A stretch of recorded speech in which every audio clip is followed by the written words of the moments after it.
ಪರಿಶಿಷ್ಟ ಜಾತಿ ಮತ್ತು ಪರಿಶಿಷ್ಟ ಪಂಗಡಗಳ ಮೂಲಭೂತ ಹಕ್ಕು ಹಾಗೂ ಸುಭದ್ರತೆಗಾಗಿ 200 ಮೀಟರ್ಗಳ ಎತ್ತರದ ಡಾಕ್ಟರ್ ಬಿಆರ್ ಅಂಬೇಡ್ಕರ್ ಅವರ ಪುತ್ಥಳಿ ನಿರ್ಮಾಣ ಮಾಡಬೇಕೆಂದು ಕರ್ನಾಟಕ ರಾಜ್ಯ ಸರ್ಕಾರಕ್ಕೆ ಒತ್ತಾಯಿಸಿ ಹಾಗೂ ಅರಣ್ಯ ಇಲಾಖೆ ವತಿಯಿಂದ ರೈತ ಮತ್ತು ದಲಿತರ ಉಳುಮೆಯ ಭೂಮಿಯನ್ನ ಕಸಿಯುತ್ತಿರುವುದಕ್ಕೆ ಬೃಹತ್ ಪ್ರತಿಭಟನೆಯನ್ನು ವೈಟ್ಫೀಲ್ಡ್ ಮುರುಗೇಶ್ ರಾಜ್ಯಾಧ್ಯಕ್ಷರಾಗಿರುವ ಭೀಮ್ ಪ್ರಜಾ ಸಂಘದ ವತಿಯಿಂದ ಹಮ್ಮಿಕೊಳ್ಳಲಾಗಿತ್ತು.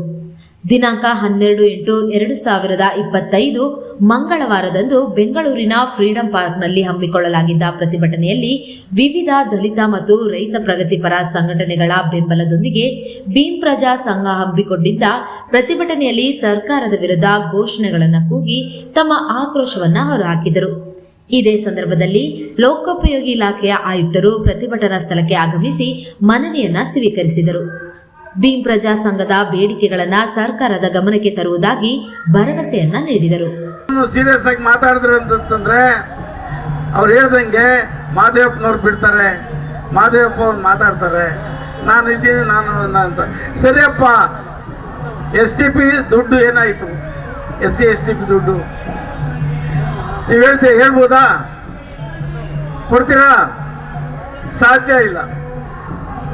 200 ಮೀಟರ್ದು ಬೇರೆ ಬೇರೆ ರಾಜ್ಯಗಳಲ್ಲಿ ಭಾರಿ ಎತ್ತರದ 200 ಅಡಿ 200-300 ಅಡಿ ಈಗ ಮಾಡಿದ್ದಾರೆ.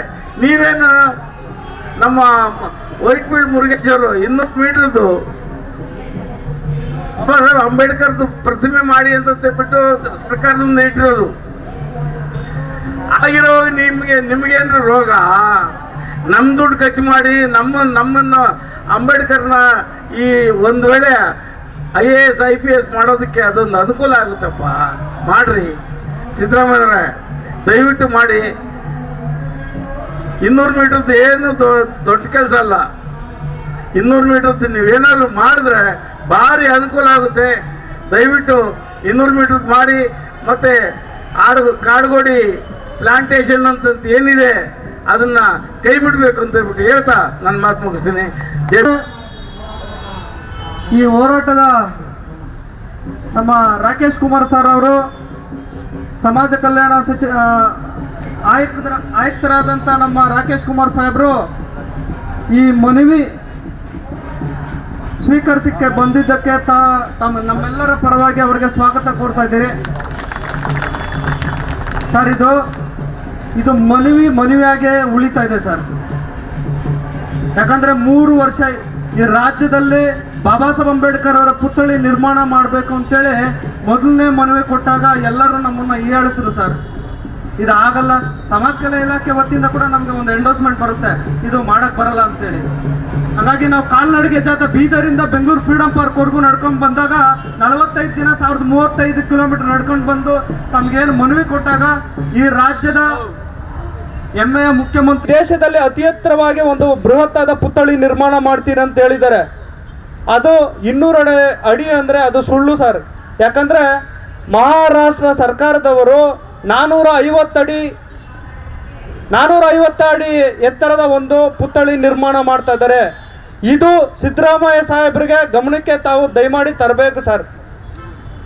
ಒಂದು ಮತ್ತು ಎರಡನೇದು ನಮ್ಮ ಎರಡನೇ ಬೇಡಿಕೆ ಏನಂದರೆ, ಬೀದರ್ನಲ್ಲಿ ನಮ್ಮ ದಲಿತರ ಮೇಲೆ, ಅದು ದಲಿತ ಸಂಘಟನೆಗಳಾಗಿರ್ಬೋದು, ರೈತ ಸಂಘಟನೆಗಳಾಗಿರ್ಬೋದು, ಇವ್ರ ಮೇಲೆ ಹೋರಾಟ ಮಾಡುವಾಗ ಅವ್ರ ಮೇಲೆ ಕೇಸ್ ಹಾಕುವಂಥ ಕೆಲಸ ನಡೀತದೆ.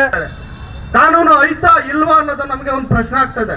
ಇದು ನಾವು ಹೋರಾಟ ಮಾಡಿ ಪಡಿಬೇಕಾ? ಈಗ ಹೋರಾಟಗಾರರು ಹೋರಾಟ ಮಾಡೋದೇ ತಪ್ಪ? ಇದು ನಮ್ಮ ಪ್ರಶ್ನೆ ಸರ್. ಮತ್ತೆ ನಮ್ದು ಒಂದು 13 ಬೇಡಿಕೆ ಇದೆ ಸರ್. ಆ 13 ಬೇಡಿಕೆ ಬರೀ ಈ ಮನವಿಯಾಗೆ ಇರಬಾರ್ದು ಅನ್ನೋದು ನಮ್ಮ ಒಂದು ಉದ್ದೇಶ.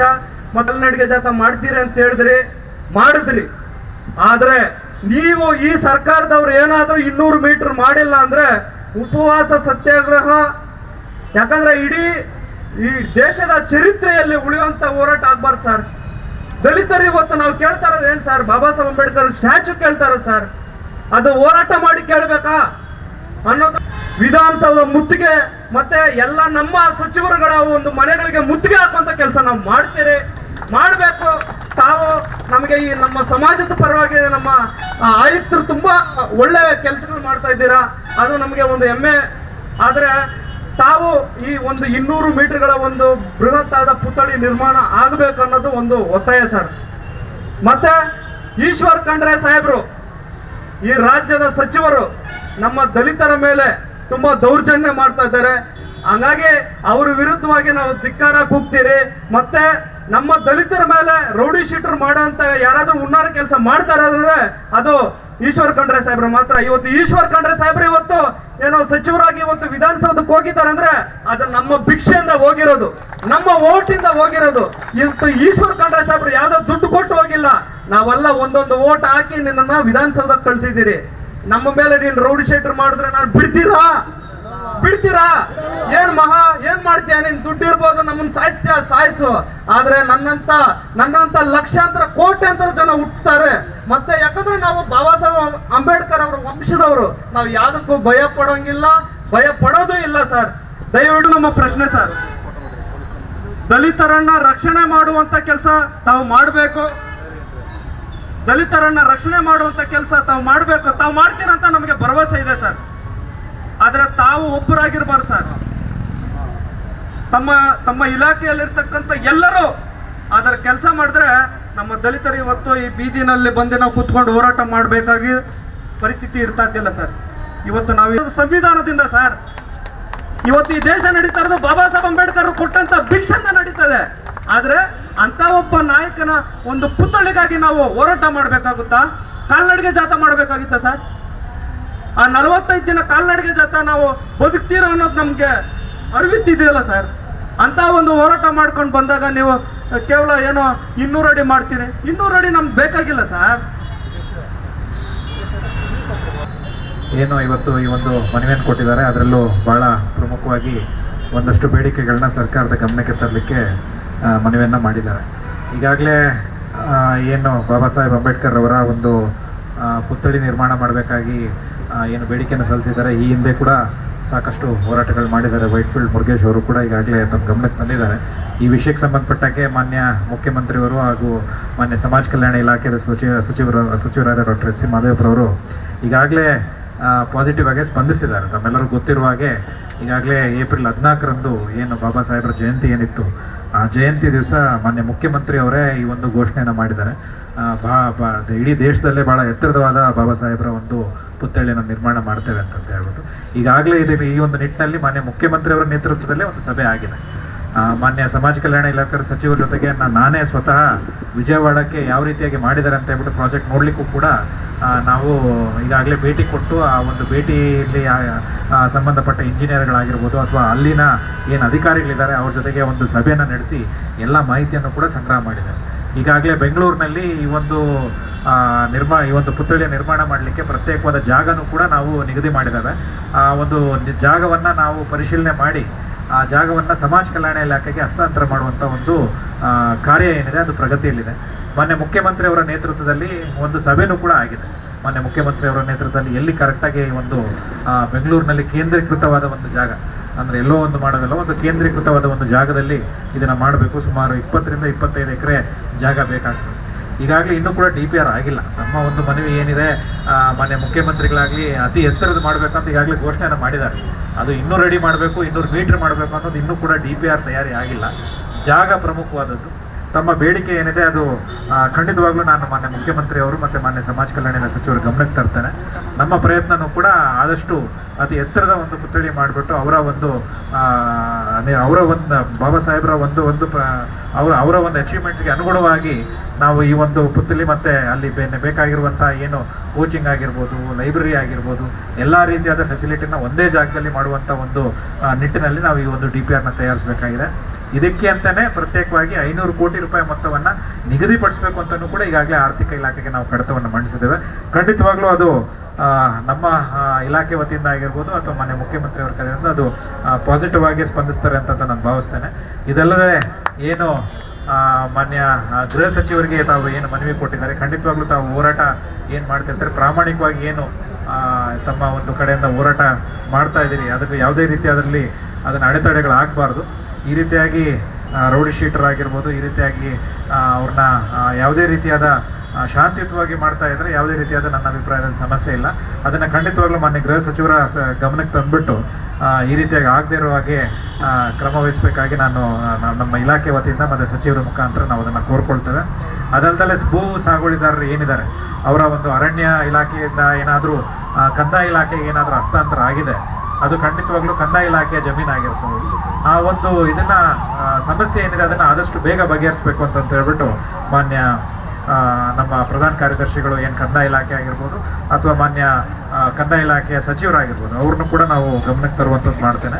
ಮತ್ತು ಹಲವಾರು ಬೇಡಿಕೆಗಳು ಬ್ಯಾಕ್ಲಾಗ್ ತುಂಬುವಂಥದ್ದಾಗಿರ್ಬೋದು ಅಥವಾ ಈ ರೀತಿಯಾಗಿ ಬ್ಯಾಕ್ಲಾಗ್ ತುಂಬಕ್ಕೆ ಸಂಬಂಧಪಟ್ಟಂತೆ ಯಾರು ಅಧಿಕಾರಿಗಳು ಏನು ಗಮನ ವಹಿಸ್ತಿಲ್ಲ ಅಂಥವ್ರ ಮೇಲೆ ಕ್ರಮ ತಗೊಳ್ಳುವಂಥದ್ದಾಗಿರ್ಬೋದು, ಎಲ್ಲ ಮನವಿಗಳ ಬಗ್ಗೆನೂ ಕೂಡ ಖಂಡಿತವಾಗ್ಲೂ ಇಲಾಖೆಯು ಆದಷ್ಟು ಬೇಗ ಅದನ್ನು ಬಗೆಹರಿಸ್ತೀವಿ ಅಂತ ಹೇಳಲಿಕ್ಕೆ ಇಷ್ಟಪಡ್ತೇನೆ. ಈಗಾಗಲೇ ಮಾನ್ಯ ಸಚಿವರು ಕೂಡ ನಮ್ಮ ರಿಸರ್ವೇಷನ್ ಎನ್ಫೋರ್ಸ್ಮೆಂಟ್ ಸೆಲ್ ಏನಿದೆ ಅದನ್ನು ಇನ್ನಷ್ಟು ಬಲಿಷ್ಠಗೊಳಿಸಬೇಕು ಅಂತ ಹೇಳ್ಬಿಟ್ಟು ನಮಗೆ ಸೂಚನೆಯನ್ನು ಕೊಟ್ಟಿದ್ದಾರೆ. ಖಂಡಿತವಾಗ್ಲೂ ನಾವು ಅದನ್ನು ಇನ್ನಷ್ಟು ಬಲಿಷ್ಠಗೊಳಿಸಿ ಸಂಬಂಧಪಟ್ಟ ಅಧಿಕಾರಿಗಳ ಮುಖಾಂತರ ಕೆಲಸಗಳನ್ನ ನಾವು ಮಾಡಿಸ್ತೇವೆ ಅಂತ ಹೇಳ್ಬಿಟ್ಟು ಈ ಒಂದು ಸಂದರ್ಭದಲ್ಲಿ ಹೇಳ್ತಾ ನಮ್ಮ ಎಲ್ಲ ಮನವಿಗಳನ್ನ ಮಾನ್ಯ ಸಮಾಜ ಕಲ್ಯಾಣ ಇಲಾಖೆ ಸಚಿವರು ಹಾಗೂ ಮಾನ್ಯ ಮುಖ್ಯಮಂತ್ರಿಗಳ ಗಮನಕ್ಕೆ ತರ್ತೇನೆ ಅಂತ ಹೇಳಿ ಬಯಸ್ತೇನೆ. ಧನ್ಯವಾದಗಳು. ದೇಶದಲ್ಲಿ ಅತಿ ಎತ್ತರವಾದ ಒಂದು ಬೃಹತ್ತಾದ ಪುತ್ಥಳಿ ನಿರ್ಮಾಣ ಮಾಡಬೇಕು. ಮತ್ತು ಏನು ನಮ್ಮ ದಲಿತರ ಮೇಲೆ ಆಗ್ತಾ ಇರ್ತಕ್ಕಂಥ ಏನು ರೌಡಿ ಶೀಟರ್ಗಳಾಗಿರ್ಬೋದು, ಸುಳ್ಳು ಕಂಪ್ಲೇಂಟ್ಗಳಾಗಿರ್ಬೋದು, ಇದನ್ನು ಹೋರಾಟಗಾರರ ಮೇಲೆ ಏನು ಸುಳ್ಳು ಕಂಪ್ಲೇಂಟ್ಗಳು ಬೀದರ್ ಜಿಲ್ಲೆ ಆಗಲಿ ಪ್ರತಿಯೊಂದು ಜಿಲ್ಲೆಗಳಲ್ಲೂ ರಾಜ್ಯಾದ್ಯಂತ ಪ್ರತಿಯೊಂದು ಜಿಲ್ಲೆಗಳಲ್ಲಿ ನಮ್ಮ ದಲಿತರ ಮೇಲೆ ಆಗಲಿ ರೈತ ಪರ ಹೋರಾಟಗಾರರ ಮೇಲೆ ಏನು ಸುಳ್ಳು ಕೇಸುಗಳು ದಾಖಲೆ ಮಾಡಿದ್ದಾರೋ ಅದನ್ನು ವಜಾ ಮಾಡಬೇಕು ಅನ್ನೋದು ಒಂದು. ಮತ್ತು ಏನು ರೈತ ಪರವಾಗಿ ಈಗ ನೇರವಾಗಿ ಹೇಳ್ತೀನಿ ಅಂದರೆ ಈಶ್ವರ್ ಖಂಡ್ರೆ ಸಾಹೇಬರು ದಲಿತರು ಮತ್ತು ರೈತರ ಒಂದು ಭೂಮಿಯನ್ನು ಕಸಿಯುವಂಥ ಕೆಲಸ ಮಾಡ್ತಾಯಿದ್ದಾರೆ. ಅದು ಕೂಡಲೇ ಅವ್ರು ನಿಲ್ಲಿಸ್ಬೇಕು. ಯಾಕಂದರೆ ಇವತ್ತು ದಲಿತರು ಮತ್ತು ರೈತರಿಲ್ಲ ಅಂದರೆ ಇವತ್ತು ನಾವು ಊಟ ಮಾಡೋಕ್ಕಾಗೋದಿಲ್ಲ. ಹಾಗಾಗಿ ದುಡ್ಡನ್ನು ನಾವು ತಿನ್ನೋಕ್ಕಾಗೋದಿಲ್ಲ.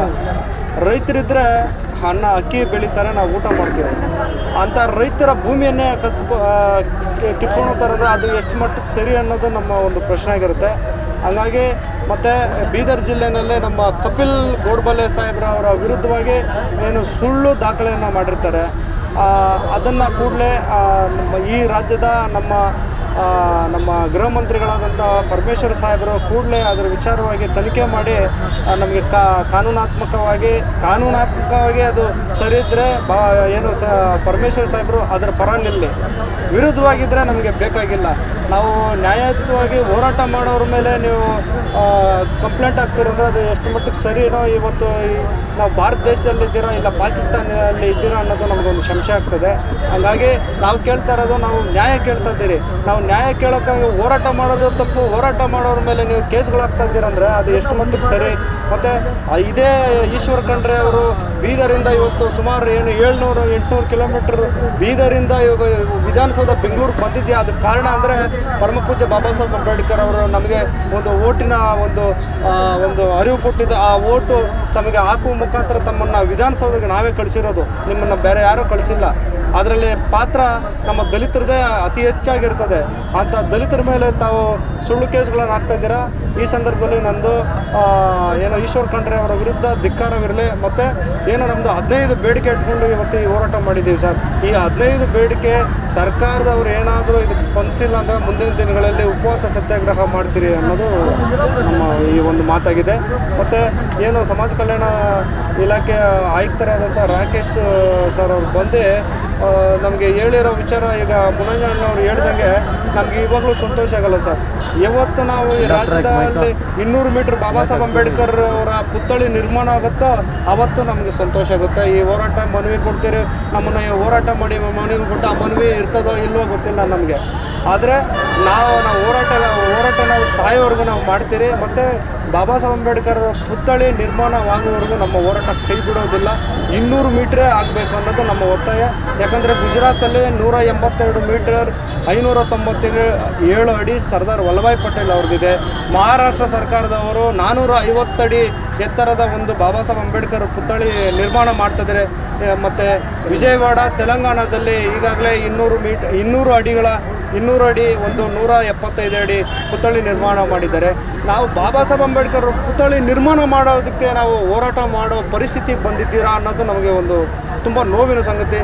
ಮಾತೆತ್ತಿದ್ರೆ ನಮ್ಮ ಸಿದ್ದರಾಮಯ್ಯ ಸಾಹೇಬರು ನಾನು ದಲಿತ ಪರವಾಗಿ, ಸಂವಿಧಾನದ ಪರವಾಗಿ ನಾನು ಜೈ ಭೀಮ್ ಅಂತ ಹೇಳ್ತಾರೆ. ಅದೆಲ್ಲ ಸುಳ್ಳು ಅಂತ ಈ ಸಂದರ್ಭದಲ್ಲಿ ನಾನು ಹೇಳ್ತೇನೆ. ಯಾಕಂದರೆ ಇವತ್ತು 3 ವರ್ಷದಿಂದ ನಾವು ಹೋರಾಟ ಮಾಡ್ತಾ ಇದ್ದೀರಿ. ತಾವು ಹೇಳಿದ್ದೀರಾ ಏನು 14/4/2025 ತಾವು ಹೇಳಿಕೆ ಕೊಟ್ಟಿದ್ದೀರಾ, ನಮ್ಮ ಹೋರಾಟಕ್ಕೆ ಸ್ಪಂದಿಸಿ ತಾವು ಹೇಳಿಕೆ ಕೊಟ್ಟಿದ್ದೀರಾ. ಆದರೆ ನೀವು 200 ಅಡಿ ಅನ್ನೋದು ನಾವು ಪತ್ರಿಕಾ ಮುಖಾಂತರ ನಾವು ನೋಡಿದಾಗ 200 ಅಡಿ ಅಂತೇಳಿ ನಮಗೆ ಕಾಣಿಸ್ತು. ಹಾಗಾಗಿ 200 ಅಡಿ ಆಗಲಿ, 300 ಅಡಿ ಆಗಲಿ, 400 ಅಡಿ ಆಗಲಿ ನಾವು ಒಪ್ಪೋದಿಲ್ಲ. 656 ಅಡಿ ನಿರ್ಮಾಣ ಮಾಡಬೇಕು ಅನ್ನೋದು ನಮ್ಮ ಒತ್ತಾಯ.